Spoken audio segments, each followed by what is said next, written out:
Hello friends, study with TG पढ़ना को स्वागत है। आज हम फिर से आपके सामने हिंदी ग्रामर के प्रीवियस ईयर क्वेश्चन में ये सकर्मक अकर्मक क्रिया का हम सेट कर रहे थे, जो कि हम लास्ट एक सेट कर चुके हैं। अब उसी का हम नेक्स्ट प्रैक्टिस सेट लेके आए हैं। कुछ क्वेश्चन हमने उसे प्रैक्टिस नहीं किए थे, इसलिए ये नेक्स्ट सेट है। आशा आपको पसंद आएगा। अगर आप चैनल पर नए हैं तो प्लीज़ चैनल को जल्द से जल्द सब्सक्राइब कर लीजिए और साथ साथ बेल आइकन को भी प्रेस कर लीजिए, ताकि नेक्स्ट जो भी वीडियोज़ आती हैं उन सब की नोटिफिकेशन टाइम टू टाइम आपके पास पहुँचती रहे। शुरुआत करते हैं आज के इस सेट की, जो कि सेट नंबर 2 होगा। कल हमने कुछ क्वेश्चंस किए थे, उसमें एक क्वेश्चन ये हमने बोला था कि किस क्रम में प्रेरणार्थक क्रिया है। इसका आंसर आपको हमें कमेंट बॉक्स में बताना था कि प्रेरणार्थक क्या होता है, जिसमें कर्ता स्वयं कोई कार्य ना करके किसी दूसरे से कोई कार्य कराता है, मतलब और दूसरे से कार्य करने के लिए उसे प्रेरित करता है। जैसे युवक टहल रहा है, राम ने आम खरीदे, राधा ने राम से पत्र लिखवाया और रिजवान रोज़ी रखता है। तो यहाँ राधा ने राम से पत्र लिखवाया, जो कि प्रेरणार्थक क्रिया है, क्योंकि यहाँ पे लिखना लिखवाना ये क्या होता है, किसी को काम करने के लिए प्रेरित किया जाता है, तो ये प्रेरणार्थक के अंतर्गत आते हैं। नेक्स्ट, वह घर पहुंच गए, इस वाक्य में पहुंच गया किस क्रिया का उदाहरण है। वह घर पहुंच गया है, इसमें पहुंच गया।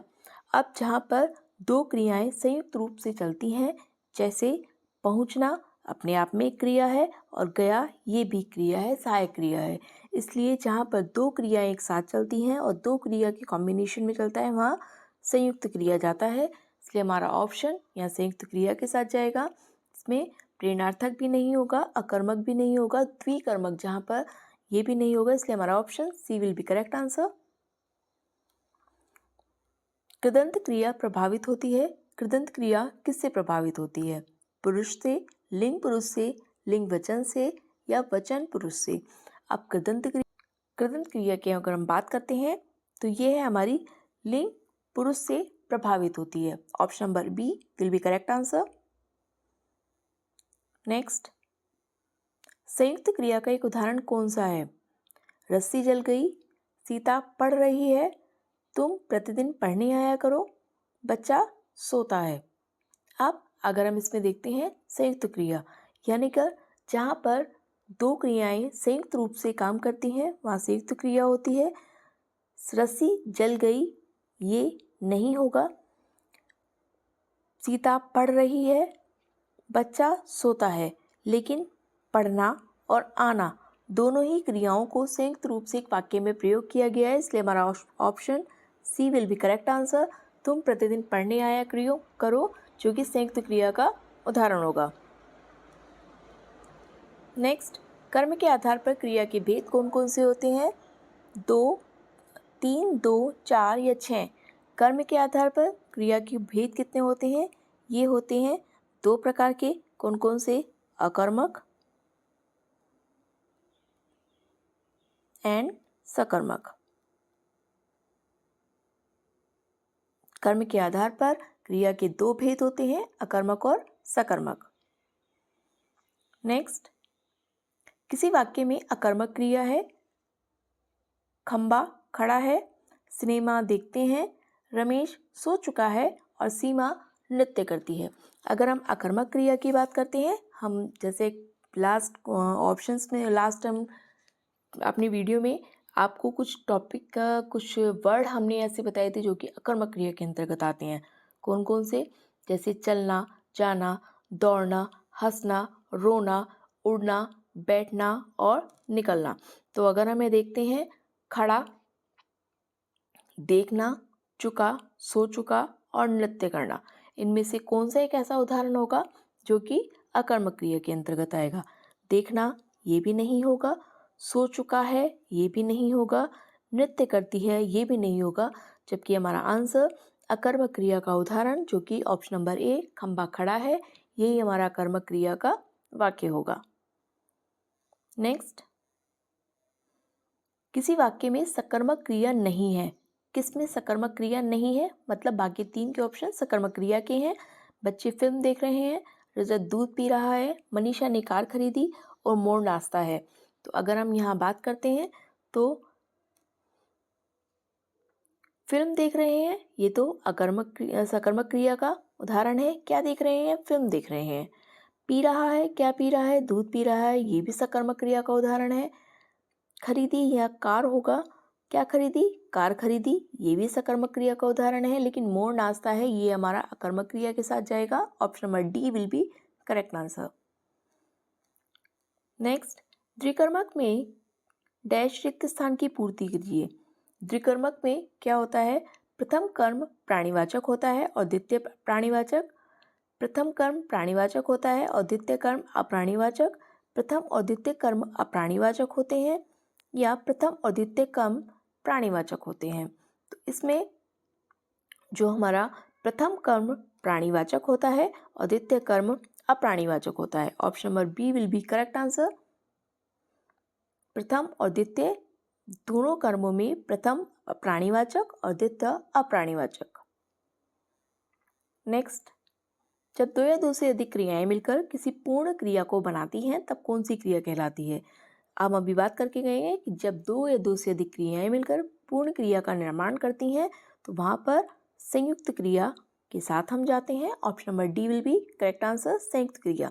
क्योंकि अकर्मक और सकर्मक तो नहीं होगा, इनमें दोनों में अकर्मक में कर्म की आवश्यकता नहीं होती है, सकर्मक में कर्म की आवश्यकता होती है। प्रेरणार्थक में किसी दूसरे को काम करने के लिए प्रेरित किया जाता है, तो इसलिए हमारा option D will be correct answer. Next, जहाँ एक क्रिया के समाप्त होने के तुरंत बाद दूसरी क्रिया पूर्ण होने का बोध होता है वहाँ पहली क्रिया को क्या कहते हैं? तत्कालिक क्रिया, पूर्वकालिक, पूर्णकालिक या क्रियार्थक। जहाँ एक क्रिया समाप्त होती है और उसके तुरंत बाद, जैसे मोहन नहाकर स्कूल चला गया, नहाकर स्कूल चला गया यानी कि कर। सबसे बड़ा इसमें जो हमें हिंट होता है जहाँ कर आता है वो हमेशा पूर्वकालिक क्रिया के अंतर्गत आएगा। मतलब नहाकर, खाकर, जाकर, ये कर शब्द के बाद तुरंत बाद एक अन्य क्रिया का प्रारंभ, एक क्रिया समाप्त होते ही अन्य क्रिया अगर प्रारंभ हो जाती है तो वहाँ हमारा option B will be correct answer, पूर्वकालिक क्रिया। नेक्स्ट, किसी पूर्ण क्रिया के पहले आने वाली अन्य क्रिया को क्या कहते हैं? पूर्णकालिक क्रिया, अपूर्ण क्रिया, नाम धातु या संयुक्त। तो किसी पूर्ण क्रिया के पहले आने वाली अन्य क्रिया जो कि पूर्णकालिक क्रिया कहलाती है। Option number A will be correct answer.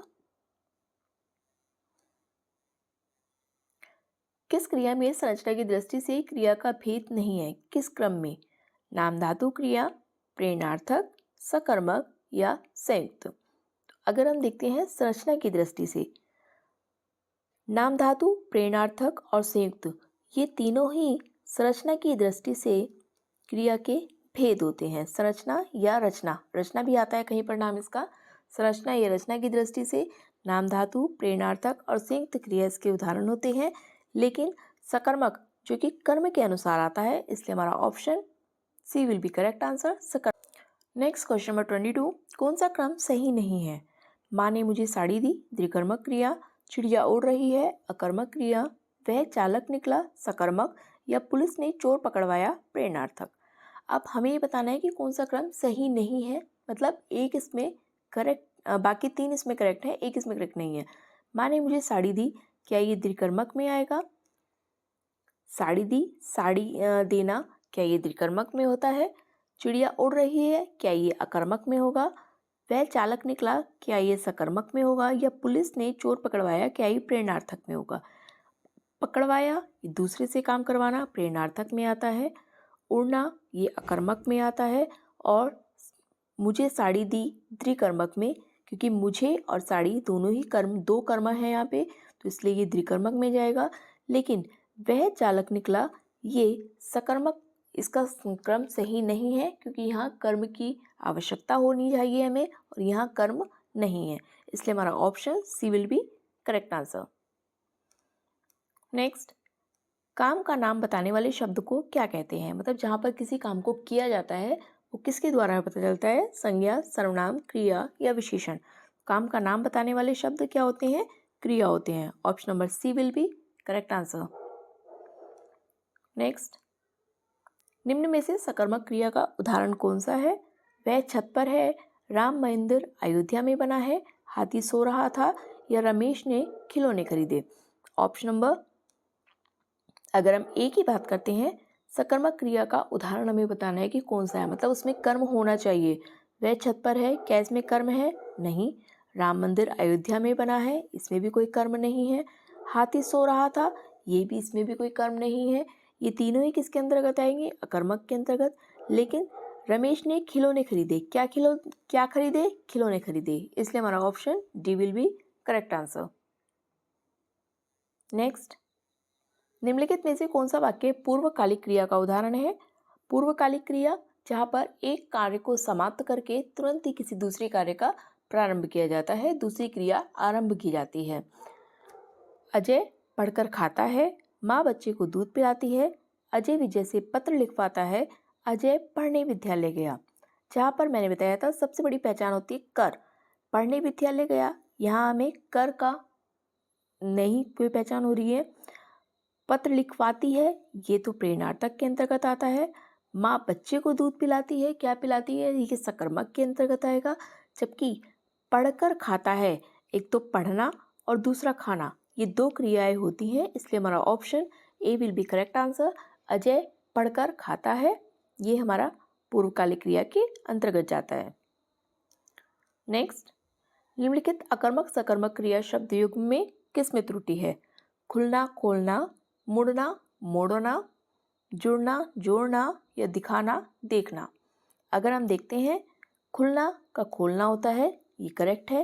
इसमें बताना है अकर्मक सकर्मक का सही युग्म, यानी कि खुलना जो कि अकर्मक के अंतर्गत आता है, सकर्मक खोलना किस कर्म के साथ होता है? किससे खोला? हाथ से खोला। मुड़ना मोड़ना, मुड़ना का मोड़ना होता है, मुड़ना का मोड़ना। जुड़ना जोड़ना और दिखाना देखना, इसलिए हमारा option B will be correct answer, क्योंकि बी में त्रुटि है। नेक्स्ट, हमने बचपन में बहुत खेल खेले हैं, वाक्य में क्रिया का कौन सा काल है? आसन्न भूतकाल, पूर्ण भूतकाल, सामान्य भूतकाल या संदिग्ध भूतकाल। तो यहाँ अगर हम कहते हैं कि खेल खेले थे, जो कि पूर्ण रूप से कार्य भूत में हो चुका है, भूतकाल में पूर्ण जहाँ पर क्रिया हो जाती है तो वह पूर्ण भूतकाल के अंतर्गत जाता है, इसलिए हमारा option B will be correct answer. Mohan ने पत्र पढ़ लिया होगा, वाक्य में कौन सा काल है? संदिग्ध वर्तमान काल, संभाव्य वर्तमान काल, अपूर्ण भूतकाल या संदिग्ध भूतकाल होगा। वाक्य में वर्तमान काल, भूतकाल दो ही ऑप्शन में दिए हुए हैं, लेकिन संदिग्ध है, संभाव्य है, अपूर्ण है या संदिग्ध है, ये हमें बताना है। तो अगर हम यहाँ देखते हैं, संभाव्य वर्तमान में तो नहीं होगा, क्योंकि यहाँ संभाव्य तो वर्तमान में कुछ होता ही नहीं है। अपूर्ण भूतकाल भी, भूतकाल में तो अपूर्ण कार्य है ही नहीं। अपूर्ण भूतकाल में कब होता है? कर रहा था, जो कार्य भूतकाल में अभी भी चल रहा होगा, हो सकता है, वह अपूर्ण भूतकाल में आता है। लेकिन संदिग्ध वर्तमान काल और संदिग्ध भूतकाल की अगर हम बात करते हैं, मोहन ने पत्र पढ़ लिया होगा, ये पास्ट की तो बात कर रहा है, लेकिन उसे डाउट है कि उसने ये काम करा होगा या नहीं होगा, तो इसलिए हमारा option D will be correct answer. संदिग्ध भूतकाल जहाँ पर हम ये सोच रहे हैं कि हो सकता है उसने ये पत्र पढ़ लिया हो या नहीं पढ़ा हो, इसलिए हमारा option D will be correct answer, संदिग्ध भूतकाल। नेक्स्ट, निम्न में पूर्वकालिक क्रिया का उदाहरण है। पूर्वकालिक क्रिया जहाँ एक कार्य को समाप्त करके तुरंत ही दूसरी क्रिया का आरंभ कर दिया जाता है। हम पिछले साल जयपुर गए, हमने पिछले साल दीपावली धूमधाम से मनाई, मैं कपड़े धोकर खेलने गया या कल मैं गांव में गया था। यहाँ पर भी कोई क्रिया दोबारा समाप्त होकर दोबारा प्रारंभ नहीं हो रही है, यहाँ भी ऐसा कुछ नहीं है। और जयपुर गए, ये भी नॉर्मली एक बात की जा रही है, जबकि मैं कपड़े धोकर कर और फिर खेलने गया, तो यहाँ पर दो क्रियाएं, एक क्रिया के समाप्त होने के तुरंत बाद दूसरी क्रिया का प्रारंभ हो जाता है। Option number C will be correct answer. Next, वह खाना खा रहा है, इस वाक्य में क्रिया का कौन सा काल है? संदिग्ध वर्तमान, अपूर्ण वर्तमान, सामान्य वर्तमान या संभाव्य वर्तमान। अब इसमें बताना है कि खा रहा है, यह कार्य ये तो सही है कि ये वर्तमान में हो रहा है, लेकिन किसमें? संदिग्ध वर्तमान, यानी कि हमें डाउट है कि अगर ये काम हुआ है या नहीं हुआ है। अपूर्ण, चूँकि कार्य चलता रहा है, यानी कि ये अभी ख़त्म नहीं हुआ है। सामान्य वर्तमान, जहाँ पर नॉर्मली कोई बात कही जाती है। और संभाव्य, हो सकता है कि ऐसा कोई काम वर्तमान में हुआ हो। तो इसलिए ये आपको आंसर हमें इसका कमेंट बॉक्स में बताना है। आशा आपको पसंद आए होंगे क्वेश्चंस। मिलते हैं हम नेक्स्ट वीडियो में। अगर आप चैनल पर नए हैं तो प्लीज़ जल्द से जल्द चैनल को ज़रूर से सब्सक्राइब कर लीजिए। साथ साथ बेल आइकन को भी प्रेस कर लीजिए, ताकि नेक्स्ट जो भी वीडियोस आती हैं उन सबकी नोटिफिकेशन टाइम टू टाइम आपके पास पहुंचती रहे। मिलते हैं हम नेक्स्ट वीडियो में, तब तक के लिए थैंक यू।